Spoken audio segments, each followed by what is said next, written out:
মোদিজি আমাদেরকে ছেড়ে চলে গেলেন। কী হলো, এত অবাক হওয়ার কিছু নাই। উনি পার্মানেন্টলি যাননি।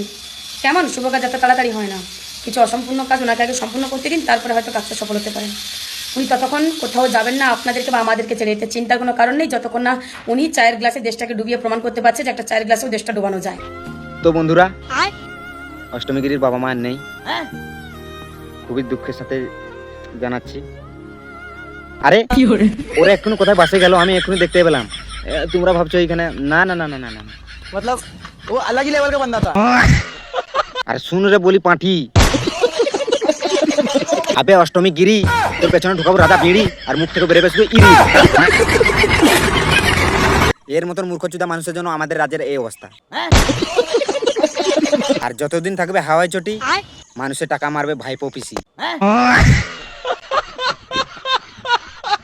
আর অষ্টমীগিরি, আমি তোকেই বলছি, এইসব খারাপ খারাপ কথা বলা বন্ধ কর, নাহলে কিন্তু এটা হালকার উপরে হচ্ছে, কিন্তু রোজটা যখন পরের বারে হবে তখন তুই বুঝতে পারবি, আর তখন পরে কাউকে দোষারোপ করবি যে আমার সাথে এরকম করছে এরকম করছে।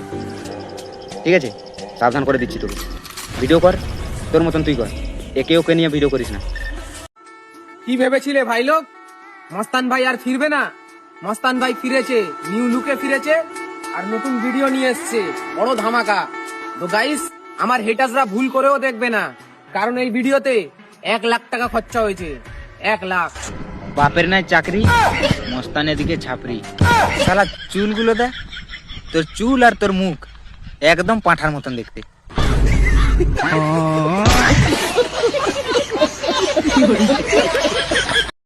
বাংলার মা কাকিমা কাকু জেঠু দাদু ভোট তো ডিক্লেয়ার করে দিল ভ্যানিস বাবু। 23 এপ্রিল ভোট। তোমাদের প্রত্যেকদিন যেটা বলতে আসছি আমি, যদি তোমার অ্যাকাউন্টে তোমার যুবসাথী, তোমার কন্যাশ্রী, রূপশ্রী, স্বাস্থ্যসাথী, লক্ষ্মী মানে বাঁচাতে চাও, তাহলে তৃণমূলকে ভোটটা দাও। লে হালুয়া। সত্যি বলছি, জীবনে অনেক রকমের ভিখারি দেখেছি, কিন্তু এর মতন ভোট চাইতে আসা অনলাইনে ভিখারি এই প্রথমবার দেখছি।